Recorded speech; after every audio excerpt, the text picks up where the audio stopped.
So imagine you're looking for a place to rent for about $1,000. And you find a house that you really like, and I'm the landlord, and I'm going to rent it to you for $1,000, but I tell you, hey, in a year, I might have to increase it to $1,100. And you think about it and you say, okay, cool, this is a good deal. Now let's say a year passes by and I call you and say, hey, I'm going to increase your rent to $1,100. When you hear that, it's probably not going to affect you that much. But let me give you another example. In this example, everything is exactly the same, the house, your financial condition, everything. You move in, but I don't tell you that I might increase the rent.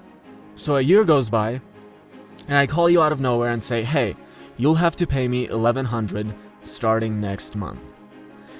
So the first example might not necessarily make you the happiest person, but whatever, it's not that big of a deal.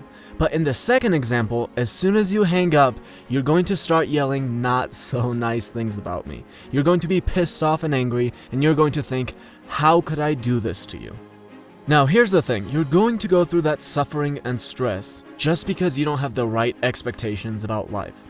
So let me ask you this. And let's assume that it's completely legal for the landlord to increase the rent if he decides to. Is it reasonable to expect that if a person can make more money, he's going to attempt to do so? And to that, my answer would be absolutely. That is a good, reasonable expectation to have.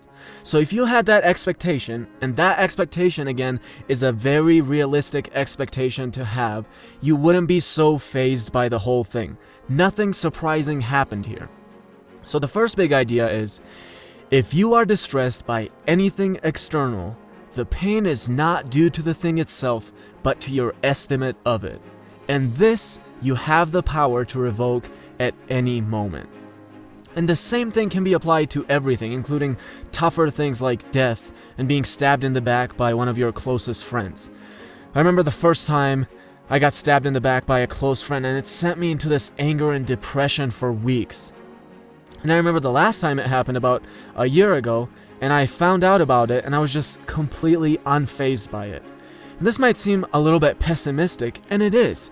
There are bad things that happen in life. That's just the reality. Now, just like with any other philosophy, I would recommend finding a good balance with this. So, for me, when I hang out with a friend, I'm not constantly paranoid about how I'm going to get stabbed in the back or whatever. I enjoy the moment. But if or when it does happen, it's nothing surprising. I don't get fazed and angry and depressed. And why? Because that is a reasonable expectation to have. Friends have been stabbing each other in the back ever since friendships even started. Next big idea, you have power over your mind, not outside events. Realize this and you will find strength. And I talk about this all the time, so I'm not going to go into detail with it, but just going back to the whole renting example, basically the exact thing happened to me just a few days ago. And one, I didn't get angry and pissed off because there was nothing surprising about it. That's something that I fully expect. But two, I don't have control over it.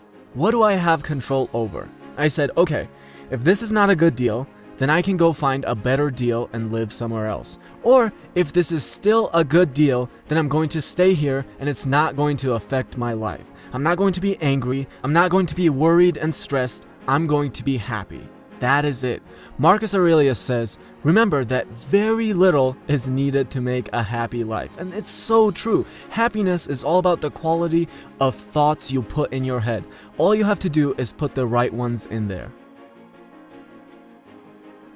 When another blames you, or hates you, or people voice similar criticisms, go to their souls, penetrate inside, and see what sort of people they are. You will realize that there is no need to be racked with anxiety that they should hold any particular opinion about you.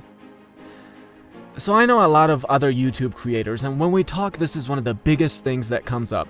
How do you deal with all the criticism? How do you deal with this really messed up stuff that you get on a daily basis? And there are many ways, but what Marcus Aurelius is talking about is one of them. No one who has a great life or is successful is ever going to criticize you. I promise. And don't just trust me on this, let me ask you a question. I want you to imagine Elon Musk or Bill Gates or anyone who you think is successful or has a great life themselves commenting below and calling me a faggot. I want you to try to imagine that. I will guarantee you that that is never going to happen. Even when I look at my life and think, when was I the most critical of others? It was exactly during the times that I sucked myself, when I had the most horrible, negative, depressing life myself. So now that we've established that whoever criticizes you cannot possibly have a great life and be successful themselves, why would you even give the slightest weight to their opinion? And finally, the last big idea: how much time he gains who does not look to see what his neighbor says or does or thinks, but only at what he does himself, to make it just and holy. So I talk about how I spent a lot of time with my grandma as a kid. And she was probably the most miserable human being I've ever known. And here's what she did all day. She'd wake up and start bitching and gossiping about everyone we knew. Did you hear that this person got married to that person? Did you hear that this person might have slept with that person? Did you hear about what the government did wrong? And I'd look at her and I'd think, but what are you doing right? All you do is wake up and bitch and gossip about how everyone else is so horrible. Now look, there are plenty of things that I don't like. There are plenty of things that the government doesn't do well, and I could criticize them all day. But I just don't have that kind of time. I don't have the time to worry about who's marrying who and who's having sex with who. Who cares? Why would I waste my time on that? Let's see, I can go on a walk and enjoy the nature for an hour, or I can sit at home and be negative and worry about what other people around me are doing. Who cares?